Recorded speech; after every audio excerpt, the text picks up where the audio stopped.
Bertemu lagi dengan saya Pak Marinsan. Pada saat ini kita akan melanjutkan pembahasan materi fisika yaitu gerak melingkar bagian yang kedua. Pada bagian yang pertama kita sudah membahas gerak melingkar beraturan di mana di sana ada beberapa besaran yang sudah kita bahas yaitu frekuensi, periode, kecepatan linier atau kecepatan anguler, kecepatan linier, kecepatan anguler. Ya, kita sudah membahas itu.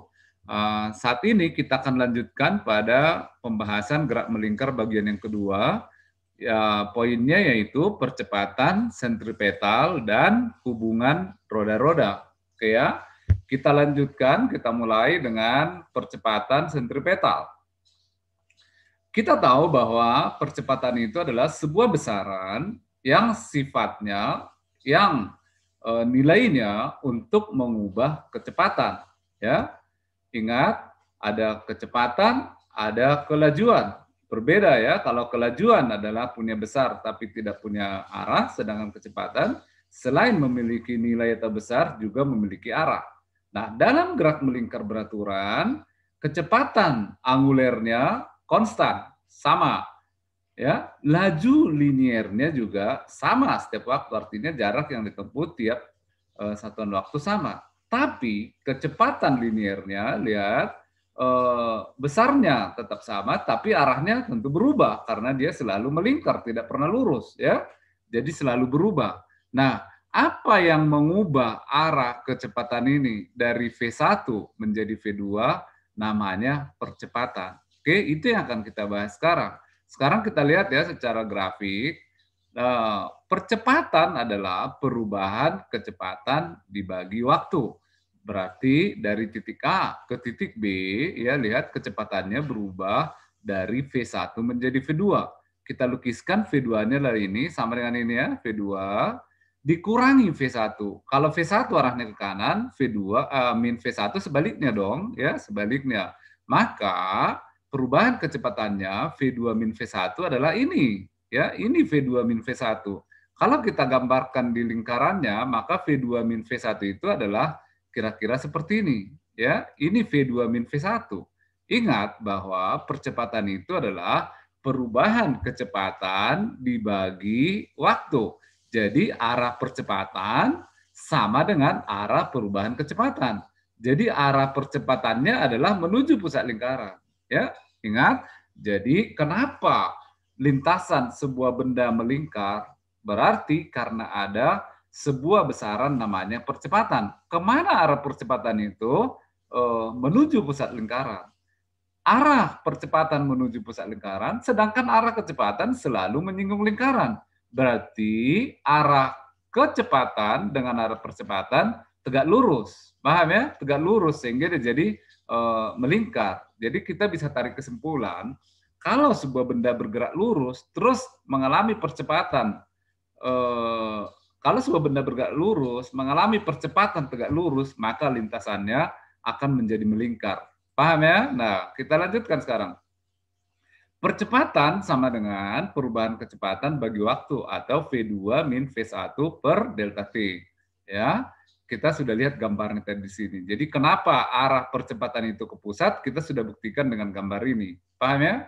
Nah, sekarang setiap ada perubahan kecepatan, maka ada percepatan, ya. Kecepatan linier atau kecepatan tangensial. Jadi kecepatan linier disebut juga kecepatan tangensial ya. Kenapa? Karena selalu tegak lurus dengan jari-jari lingkaran ya, maka disebut kecepatan tangensial. Nah, kecepatan linier atau kecepatan tangensial selalu berubah arah karena adanya percepatan, yaitu percepatan sentripetal. Oke ya, jadi sekali lagi percepatan sentripetal ya tegak lurus dengan kecepatan linier. Ya, paham ya? Berapa besarnya? Arahnya selalu menuju pusat lingkaran ya, percepatan sentripetal. Besarnya adalah V kuadrat per R. Sekali lagi, kecepatan sentripetal sama dengan kecepatan linier di kuadrat dibagi jari-jari. Tentu satuannya adalah meter per sekon kuadrat. Oke ya. Percepatan sentripetal ya itu AS, V kecepatan linier, dan R adalah jari-jari lingkaran. Paham ya? Itulah percepatan sentripetal. Nanti kita akan bahas contoh soalnya. Sekarang yang kedua adalah hubungan roda-roda. Jadi hubungan antara dua gerakan melingkar, dua roda yang bersinggungan, ya. Jadi bisa bersinggungan, bisa sepusat. Yang pertama ini kita akan bahas ada dua roda A dan B yang bersinggungan, ya, bersinggungan.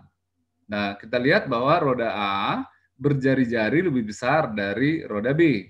Nah, kalau dua lingkaran bersinggungan, maka suatu yang pasti adalah jarak yang ditempuh titik di busur lingkaran ini, lingkaran 1 dan lingkaran 2 tentu akan sama, ya, karena dia bersinggungan, tidak selip. Jadi VA akan sama dengan VB. Kecepatan linier titik di lingkaran A akan sama dengan kecepatan linier titik di lingkaran B. Paham ya? Nah, pada video yang pertama kita sudah bahas bahwa V itu adalah omega kali R. Kecepatan linier sama dengan kecepatan sudut kali R. Jadi VA sama dengan VB akan diuraikan seperti ini, ya. Omega A kali RA sama dengan omega B kali RB, ya. Karena RA lebih besar dari RB, ya, maka kecepatan sudut, ya, lihat, kalau RA lebih besar dari RB, maka kecepatan sudut A jadi lebih kecil dari kecepatan sudut B. Jadi kita akan lihat bahwa lingkaran kecil ini akan lebih cepat berputarnya. Paham ya? Seperti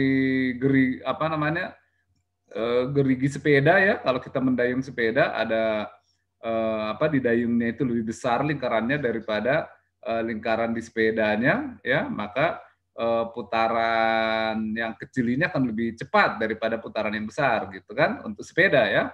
Nah, jadi makin besar jari-jari lingkarannya, maka akan makin lambat putarannya. Itu dari persamaan ini, oke ya. Nah, itu bersinggungan. Bisa juga roda dihubungkan dengan tali seperti ini. Ini sama juga dengan bersinggungan. Hanya rodanya terpisah agak jauh, tapi lingkarannya ini dihubungkan dengan tali, ya bersinggungan juga, ya. Jadi roda A dan roda B dihubungkan dengan tali, maka sama seperti persamaan sebelumnya, kecepatan linier A akan sama dengan kecepatan linier B. Maka omega A kali RA, kecepatan sudut A kali RA sama dengan kecepatan sudut B kali RB. Jadi kalau RA-nya lebih besar dari RB, sama juga omega A-nya akan lebih kecil. Artinya putaran roda A akan lebih lambat daripada putaran roda B. Paham ya? Itu kondisi yang pertama, yaitu bersinggungan. Yang kedua dihubungkan dengan tali. Nah, masalah yang kedua, dua roda yang sepusat. Nah, kalau ini roda besar RA dengan roda kecil RB sepusat. Kalau sepusat, ya tentulah bahwa putaran roda A dengan roda B akan selalu sama. Dia sama-sama berputar. Jadi kecepatan sudut A sama dengan kecepatan sudut B. Paham ya? Sehingga omega A itu VA, kecepatan linier A dibagi RA, jari-jari A, sama dengan kecepatan sudut B, yaitu kecepatan linier B dibagi RB. Ya. Sehingga kalau RA-nya lebih besar dari RB, maka kecepatan linier A akan lebih besar dari kecepatan linier B. Tentu titik yang ada di ujung RA ini dengan titik yang ada di ujung RB ini akan lebih cepat RA. Kenapa? Karena jari-jari RA-nya lebih besar. Oke, itulah pembahasan 2 poin yang barusan, yaitu percepatan sentripetal dan hubungan roda-roda. Saya berharap kalian bisa memahaminya dengan baik, dan kita akan membahas contoh-contoh soal sebagai berikut. Ya, contoh soal yang pertama, sebuah karet melingkar roda yang berjari-jari 25 cm. Sebuah titik pada karet tersebut memiliki kecepatan 5 meter per sekon. Jadi ini masih contoh soal untuk gerak melingkar beraturannya. Jadi jari-jari ini adalah 25 cm atau 1/4 meter, ya, 1/4 meter. Terus kecepatan liniernya adalah 5 meter per sekon. Pertanyaannya berapa kecepatan sudutnya? Kecepatan sudut adalah kecepatan linier per jari-jari, sama dengan 5 meter per sekon per seperempat meter. Jadi sama dengan 20 radian per sekon. Gampang ya? Itu contoh soal yang pertama. Kita lanjutkan ke contoh soal yang berikutnya. Ya, contoh soal yang kedua, sebuah batu diikat pada seutas tali lalu diputar horizontal sehingga batu menempuh sudut 360 derajat setiap sekon. Jadi kalau kita gambarkan batunya diputar horizontal gini ya, jari-jarinya 0,2 meter ya, 20 cm. Kecepatannya ke sini, kecepatan linier.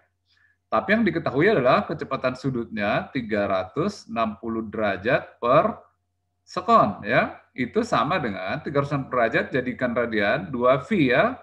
2V radian 2V radian per sekon. Itulah omeganya. Nah, pertanyaannya berapa percepatan sentripetal? Oke. Nah, percepatan sentripetal ya barusan kita bahas sama dengan V kuadrat per R. Nah, V itu sama dengan omega kali R. Jadi ini bisa kita tulis omega R kuadrat per R. Ya. Jadi percepatan sentripetal sama dengan omega kuadrat, R kuadrat bagi R jadi R ya. Jadi sama dengan omeganya 2V. Oke, 2V kuadrat, R-nya 0,2. Oke. 4 2 kuadrat sama dengan 4 kali 0,2 0,8 ya, 0,8 V kuadrat meter per sekon kuadrat. Inilah besar percepatan sentripetalnya. Itu contoh soal yang kedua ya. Kita lanjutkan ke contoh soal berikutnya. Ya, soal berikutnya, sebuah roda berjari-jari 30 cm ya, roda berjari-jari 30 cm. Ya, R sama dengan 0,3 meter ya. Berputar dengan kelajuan sudut omeganya sama dengan 180 rpm ya. Tentukan percepatan sentripetalnya. Berapa percepatan sentripetalnya? Nah, ini harus kita rubah dulu tentunya menjadi radian per sekon, yaitu 180 ya. Rotasi satu putaran berapa radian? 2V ya per 60 sekon. Ya, jadi ini sama dengan coret 3 ya. 3 kali 2 6V rad per sekon. Oke, berapa percepatan sentripetalnya? Sama dengan yang tadi, omega kuadrat dikali R. Berarti sama dengan 6V kuadrat kali 0,3. Sama dengan 36V kuadrat kali 0,3. Sama dengan 10,8 ya, 10,8 V kuadrat meter per sekon kuadrat. Inilah percepatan sentripetalnya ya. Oke. Kita akan lanjutkan ke soal yang berikutnya. Ya, soal berikutnya, dua buah roda dihubungkan dengan rantai. Roda yang lebih kecil, jari-jarinya 8 cm. Jadi R1 ini 8 cm ya. Sedangkan R yang besarnya, R2-nya 15 cm. Oke, kita langsung tulis di sini saja. Berapa kecepatan linier kedua roda? Ya, berapa V2 dan V1 ya? Tentu sama karena bersinggungan ya. Berapa kecepatan linier kedua roda dan berapa juga kecepatan sudut roda yang lebih besar. Jadi omega 2 yang ditanya dan kecepatan 1 sama dengan kecepatan 2. Oke. Nah, pertama kita cari dulu kecepatan 1 sama dengan kecepatan 2 yaitu R1 karena diketahui R-nya R1 kali omega 1 ya. roda yang lebih kecil dengan jari-jari 8 cm diputar 100 ya, omega 1. Nah, sama dengan R1-nya 8 cm 0,08 ya. Omega 1-nya adalah 100 sehingga V1 sama dengan V2 yaitu 8 meter per sekon. Ini adalah jawaban yang pertama. Oke. Nah, sekarang yang kedua. Yang pertanyaan kedua, yang B, berapa juga kecepatan sudut roda yang lebih besar? Jadi yang ditanya adalah omega 2. Omega 2 tentu V2 per R2. V2 sama dengan V1 yaitu 8 ya. Sedangkan R2-nya 15 cm atau 0,15 dan 8 dibagi 0,15 sama dengan 53/3 radian per sekon. Oke, itu contoh soal yang keempat. Kita lanjutkan ke contoh soal yang terakhir. Ya, contoh soal yang terakhir. Pada gambar di atas, jika RA, jari-jari yang besar ini, 30 cm, RB 20 cm, ini yang kedua, dan RC 15 cm, ya, jika kecepatan linier roda B, berarti ini ya, kecepatan linier roda B adalah 10 meter per sekon. Hitunglah kecepatan sudut lingkaran C. Jadi omega C berapa? Oke ya. Jadi gini, omega C itu adalah VC per RC. Paham ya?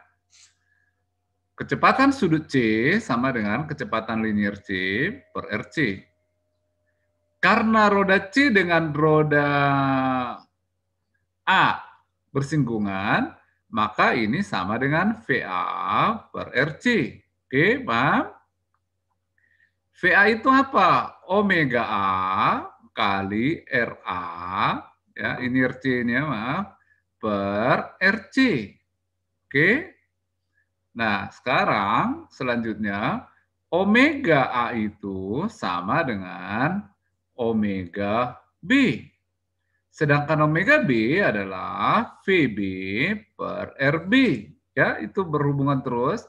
Berapa VB-nya? Diketahui di sini 10. Berapa RB-nya? RB-nya 0,2 ya. Ini 0,2 RB-nya.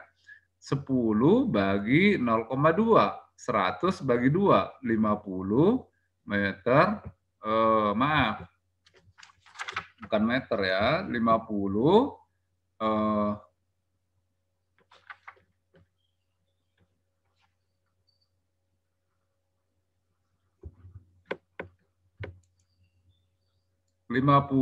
radian per sekon. Itu omega A-nya. Oke. Kita masukkan ke sini, Jadi omega C sama dengan omega A ya, RA per RC. Sedangkan omega A-nya sama dengan omega B, di mana omega B ini adalah 50, oke. RA-nya 30, 0,3 ya. RC-nya 0,15, oke, 0,15. Ya, 0,3 per 0,5, 15, 2, 50 dikali 2 sama dengan 100 ya. Jadi 100 radian per sekon. Itulah jawaban contoh soal yang terakhir ini. Mudah-mudahan kalian bisa memahami 5 contoh soal dan materi yang sudah kita bahas lebih dulu. Sekian pembahasan kita hari ini. Wassalamualaikum warahmatullahi wabarakatuh.